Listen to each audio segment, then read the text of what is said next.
Tonight, several breaking stories as we come on the air, bracing for severe storms moving into the east amid dangerous heat fueling these storms. Also breaking, the emergency landing of a United plane flying to Chicago, hitting severe turbulence. And the FBI, the big reveal tonight involving the suspect who tried to kill former President Trump. First tonight, the severe storms heading to the northeast, storms already downing trees and power lines. A falling tree in the storm, a cyclist had no time to avoid it. Firefighters battling the winds and the flames. The storms fueled by the scorching temperatures from St. Louis to New York City down to Washington, D.C. Lee Goldberg standing by with the forecast of these storms and what we're just learning tonight about that United flight to Chicago hitting extreme turbulence. Tonight, there is also news in the FBI's investigation into the attempted assassination of Donald Trump. New images tonight of the shooter's weapon, and investigators revealing the suspect had looked up both Trump and President Biden. And authorities now say when the suspect saw Trump was appearing not far from his home, that's when they say he allegedly zeroed in on that Butler, Pennsylvania rally. Tonight, Vice President Kamala Harris and running mate Tim Walz on the campaign trail, a bus tour now through rural Georgia, with Georgia now back in play. A new Fox News poll tonight showing Kamala Harris now ahead in Georgia, a very close race there. Harris now reaching out to rural voters, the major effort to bring them back into the fold, with Georgia now much closer than it was just weeks ago. And Kamala Harris doing debate prep for her showdown with Donald Trump right here on ABC, less than 2 weeks away now on September 10th. The war in the Middle East tonight, Israel's major raid in the West Bank, targeting what they're calling terrorists, aerial strikes, ground troops. We have the latest. Back here in the U.S. tonight, the former politician now convicted of murder, of killing a reporter who uncovered corruption with multiple articles on that politician. The crackdown on what authorities are calling crime tourism. They say this was not a rental car agency, that they were instead catering to thieves flying into the U.S., and allegedly then telling them where to go to target homeowners and businesses. The mosquito concerns growing tonight, several northeastern states now, including New Jersey now. The spraying in and around New York City. And we're learning more tonight about the man who died in New Hampshire. And a Labor Day weekend made in America. The family of farmers, several generations, behind something that could very well be at your Labor Day picnic. You'll know it, made in America. From ABC News World Headquarters in New York, this is World News Tonight with David Muir. Good evening. It is great to have you with us here on a busy Wednesday night. We begin tonight with the severe storms moving into the Northeast after battering the Midwest, of course, fueled by this dangerous heat from Chicago to New York City to Washington, D.C. The capital reaching 100 degrees today. That was a record high. 55 million Americans on alert tonight. And at this hour, the heat index, the feel-like reading when you combine humidity right now, soaring from St. Louis to New York. In fact, it feels like 103 in Washington, D.C. at this hour, 102 in Baltimore. It feels like 94 here in New York City. And now this heat turbocharging these storms. Dramatic lightning over Chicago, time-lapse images showing one of several rounds of storms there. Watch this, a cyclist in Milwaukee when suddenly a falling tree right in his path. The cyclist unable to stop there. And firefighters battling a boat fire in high winds and steep waves. That's right near Detroit. Lee Goldberg standing by to time out these storms. He has the new forecast. And we begin with ABC's Eva Pilgrim and the storms and the heat already. Tonight, more than 250,000 still without power in Michigan after storms took out trees and power lines. Near Detroit, firefighters tackling a boat fire on Lake St. Clair amid high winds and steep waves. Thankfully, no one was hurt. A doorbell camera catching this cyclist crashing right into a massive tree in Milwaukee. Those storms now headed east, fueled by extreme heat, baking more than 50 million Americans from New York to Philly to D.C., where the temperature hit 100 degrees today. As soon as we come out into the sunshine, it's like, it's beating serious. on you. Scores of schools across the region letting students out early. I had to rearrange my work schedule to make sure that we could get here on time. Outside New York City, Allie Guerrero scrambling to pick up her stepson Nicholas at Campbell Elementary School in Metuchen, New Jersey. How did it feel in there? Like I was getting cooked. Anyone working outside at risk, like construction worker Nate Knifeit working on a bridge. You have to be outside. Right. So what do you do? Drink a lot of water. That's all you can do. The humidity is up to... At the U.S. Open, misting fans helped cool spectators, players using ice packs on their heads, and officials partially closed the retractable roof to create more shade. And those storms, David, move in later tonight and should help break the heat here in the Northeast. David. Eva Pilgrim leading us off tonight. Eva, thank you. Let's get right to meteorologist Lee Goldberg from our station here in New York, WABC Channel 7. Lee, you've got the new forecast. David, 21st 90-degree day here in New York City, an impressive late summer surge. We still have heat alerts from here to the Ohio Valley, back down through the mid-Atlantic. It still feels like 103 in D.C. after that record high. And the heat is sparking storms. In fact, new severe storms across northeastern Pennsylvania with 60-mile-per-hour gusts and hail just south of Scranton. That's headed toward New Jersey, even close to the New York City area during the evening hours. Now, that extinguishes the heat in the Northeast, but that's not the case in the Ohio and Tennessee valleys. And you can see in the Carolinas, feels like 103 Columbia tomorrow, out to Paducah at 106. We're tracking another front in the plains. This one has a tornado watch in the Dakotas until 11 o'clock. If tomorrow's your getaway for the holiday weekend, watch out for delays in the upper Midwest as those strong storms approach the Twin Cities. That's the front that takes the heat out in the east just in time for the holiday weekend. David? That part is great news. Lee Goldberg with us tonight. Lee, thank you. We're also learning more at this hour about a United Airlines flight from Cancun to Chicago, making an emergency landing in Memphis amid extreme turbulence. The plane hit with what the airline describes as a short period of severe turbulence. At least 6 people hurt, all with minor injuries, 1 sent to the hospital. Paramedics meeting the plane when it landed, 182 people on board. United says they had put the seatbelt sign on before they hit that turbulence. There is news tonight in the FBI investigation into the attempted assassination of Donald Trump. New images of the shooter's weapon. And tonight, federal investigators revealing that the suspect had looked up both Trump and President Biden. Here's our Chief Justice correspondent, Pierre Thomas. This is the assault-style rifle that the FBI says Thomas Matthew Crooks used to try and kill former President Trump in western Pennsylvania, and what the Bureau is calling a target of opportunity.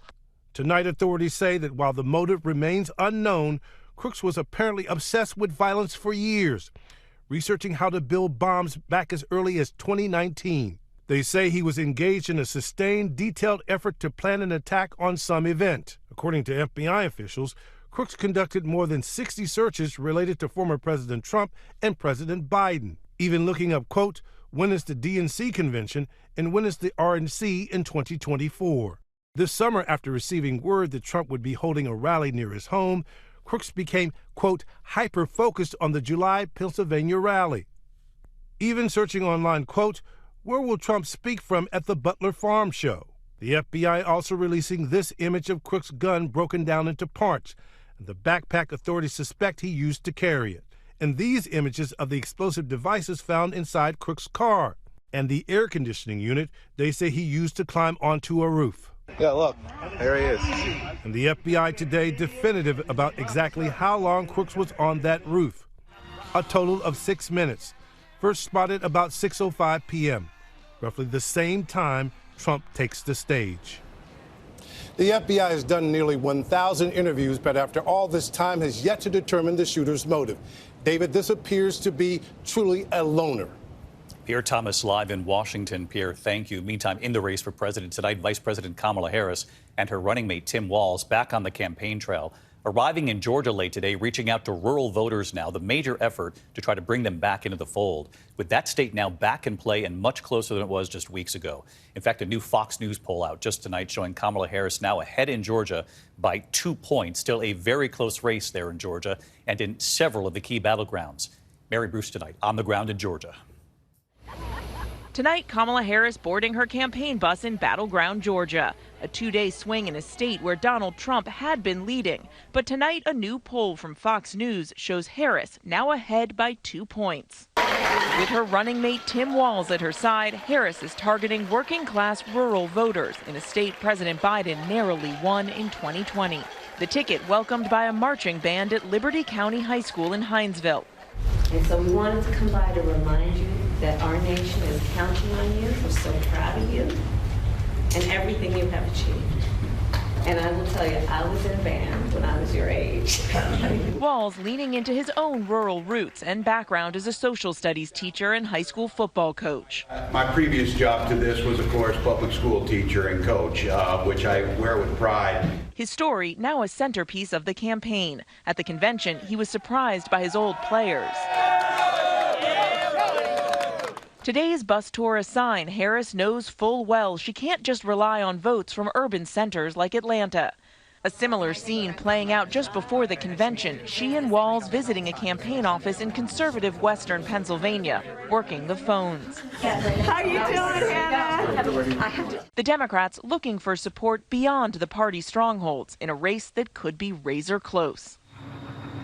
Now Harris is here in Georgia today and tomorrow as her campaign sees real opportunity in these Sun Belt states. Then she's hitting the Rust Belt next week. She'll be in Pittsburgh and Detroit on Labor Day, her first campaign appearance with President Biden. But David, of course, we know she is also doing debate prep. Her first face-off with Donald Trump right here on ABC on September 10th. Just 13 days away, David. 13 days, but who's counting? Mary Bruce tonight. Mary, thank you. Tonight, a former Las Vegas area politician has been convicted of murder. Authorities say he killed a reporter who had uncovered corruption with multiple articles on that local official. Here's Mola Lenghi. It was a case that made national headlines back in 2022. Well-known Las Vegas journalist Jeff Gehrman fatally stabbed outside his home. The suspect captured on surveillance video in disguise. And tonight, that suspect, former politician Robert Tellez, now convicted of first-degree murder. The jury unanimously finds the murder willful, deliberate, and premeditated by means of lying in wait. Tellez later sentenced to life in prison with eligibility for parole after a minimum of 20 years served. During trial, prosecutors arguing Tellez killed Gehrman in September 2022 after the reporter wrote a series of scathing articles in the Las Vegas Review-Journal detailing toxic workplace behaviors while Tellez was the Clark County public administrator. Prosecutors playing these surveillance videos, they say, shows Tellez's SUV canvassing Gehrman's neighborhood, and Tellez dressed in that disguise moments before and after the murder. Taking the stand in his own defense, Tellez claimed he was framed and denied any involvement. I am not crazy. I am not trying to avoid responsibility. But Tellez was pressed about DNA evidence linking him to the crime scene. How in the world does your DNA get underneath Mr. Gehrman's fingernails? I don't know, because I did not kill Mr. Gehrman. Prosecutors telling the jury not to buy it. He took the life of an individual who was simply doing his job because he didn't like how it impacted him personally. The Las Vegas Review-Journal issuing a statement to ABC News tonight saying in part that Jeff was more than a trusted journalist. He was a good man who left behind family who loved him. His murder remains an outrage. He is missed. David. Mola Lenghi tonight. Mola, thank you. We turn now to the Israel-Hamas war, and tonight Israel's major raid on the West Bank. They say they're targeting terrorists with aerial strikes and ground troops. ABC's Britt Clennett from Jerusalem tonight. Fear and anger in the West Bank tonight as Israel launches the largest raid there by its forces in 20 years. The deadly raids beginning just before dawn. IDF vehicles moving into multiple cities in the northern part of the West Bank, from the air and the ground, killing at least 11 Palestinians, according to the Palestinian Health Ministry. The IDF calling it an extensive operation to thwart terrorist infrastructures. Israel's foreign minister calling it part of a full-fledged war. Hamas's armed wing saying 6 of its fighters were killed. Israeli forces surrounding the main hospital in Jenin, bulldozers tearing through the streets. Armoured vehicles rolling through this village of Bet Remet, several arrests made as part of these sweeping raids across the West Bank. We witness a significant Israeli military presence. We can see IDF troops pointing their guns at storefronts as they patrol these areas. Some of those arrests seen here, blindfolded men taken into an armoured vehicle. They raided our village at 4 a.m. Local resident Adel Rahmani tells us around 20 soldiers, and of course they're still here. David, it's just not clear how long these raids will go on for, but tonight, fears of the war in Gaza spreading to the West Bank. David? Britt Clennett there in Jerusalem for us. Britt, thank you. Back here in the U.S. tonight into the new crackdown on what authorities are calling crime tourism. They say this was not a rental car agency. They say instead it was catering to thieves coming into the U.S. and allegedly then telling them where to go to target homeowners and businesses. Matt Gutman now from Los Angeles. Tonight, federal prosecutors announcing a bust of what they're calling the Hertz car rental of crime tourists flocking to the U.S. from abroad. Federal agents seen conducting raids in Los Angeles. The indictment says 6 members of the alleged crime ring provided rental cars and information to a very specific clientele. This was no ordinary car rental business. This business catered only to crooks. They would also be directed, since many of them were not familiar with the country, to where to go to commit acts of crime and theft. The business operating under the name Driver Power Rentals. The 6-year federal investigation claims the car rental ring facilitated over 120 burglaries or thefts in 80 cities around the U.S., swiping more than $35 million in stolen goods from diamond rings to watches and designer bags. Authorities saying they used that loot to buy luxury cars, even horses. David, prosecutors say the defendants acted like quarterbacks, not only renting the cars to the thieves, but then directing them where to go and taking a slice of the proceeds, netting millions of dollars. Those suspects face multiple charges, including wire fraud and money laundering. David. All right, Matt Gutman in L.A. tonight. Matt, thank you. When we come back here, the mosquito concerns growing tonight. The new state now added to the list here in the Northeast as we now learn more about the man who died from Triple E. And the unfortunate news coming in tonight involving the Grand Canyon. It'll affect tourists this Labor Day. Tonight to those mosquito concerns, and we're learning more about the New Hampshire man believed to be the first person in the U.S. to die this year of Eastern equine encephalitis. The mother of 41-year-old Stephen Perry telling ABC News he was in good health when he contracted the mosquito-borne virus. His fever then spiking to 105 before he died. Human cases now reported in 5 northern states, New Jersey now among them. Many cities and towns spraying for mosquitoes, including New York City. When we come back here tonight, the breaking headline that'll affect families traveling this Labor Day if you're going to the Grand Canyon. And Made in America is back tonight, something you might just throw on the grill. To the annex tonight, and some unfortunate news for families headed to the Grand Canyon for the Labor Day holiday. Waterline breaks now, forcing severe water restrictions, closing hotels, only camping being allowed right now. All of this, of course, coming on the heels of that catastrophic flooding last week. More than 100 people were evacuated in the area. WNBA rookies Caitlin Clark and Angel Reese have already broken their share of records, of course, in their first season. Their last face-off of the season this Friday night, already sending ticket prices soaring. Clark's Indiana Fever taking on Reese's Chicago Sky. Tickets going for up to $2,000. The two have been rivals since their college days. When we come back here tonight, a Labor Day weekend made in America. The family of farmers, several generations behind something you might be throwing on the grill in a moment. Finally tonight here, let's call this a Labor Day weekend made in America. Several generations of one family behind something you'll be throwing on the grill or in your salad. Tonight, Made in America is back as millions of Americans now get ready for those Labor Day cookouts. Perhaps some of the cheese on those burgers or in that pasta salad could be Sargento from Plymouth, Wisconsin, just north of Milwaukee. A third-generation family business founded by Leonard Gentine, who started the Plymouth Cheese Counter back in the 1940s before turning the Elkhart Lake Canning Company into a cheese factory to make cheese and to sell it across America. In 1953, then partnering with Joe Sartori, creating Sargento. For 70 years now, Sargento has been making cheese. Hey, David. CEO Louis Gentine, Leonard's grandson. We're very fortunate enough to have people that have multiple family members working here. Hi, David. Meet the Pickard family, twin brothers Tyler on the left, Timothy on the right, Uncle Jeremy in the middle. It's real nice, actually, to see family at work. The summer season gets our slice department rolling here. I like to take Sargento products when I go to parties. If they don't have it, I like to bring it.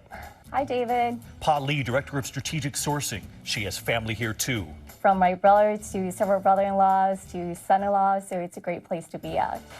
More than 2,500 workers in all 5 locations, all in Wisconsin. And just 10 minutes away, Linvale Farms, family-owned for 4 generations, founded in 1927, behind the Sargento cheese, 400 acres in all. Hi, David. Owner Bill Scholes. It gives you a kind of a cool feeling when you go to the grocery store and you pick up a package of Sargento cheese and you know that it came through something that you did. Made in America! While back at Sargento, there's nothing better than that real big long stretch that you get from a grilled cheese sandwich. I love cheese, so I'll pretty much put cheese on absolutely everything. Louis, proud to carry on the family business. Put on some of the Parmesan. And proud to show us his recipe for what he calls the perfect grilled cheese. 2 slices of sharp cheddar, slices of Munster. The one on top there. Oh, perfect. Look at that. Look at that. 3 cheeses, those 3 words in mind. Made in America! Woohoo! Well, we salute those workers and those farmers, particularly on this Labor Day. The cheese made in America. I'm David Muir. Good night. Thank you for making World News Tonight with David Muir, America's most watched newscast.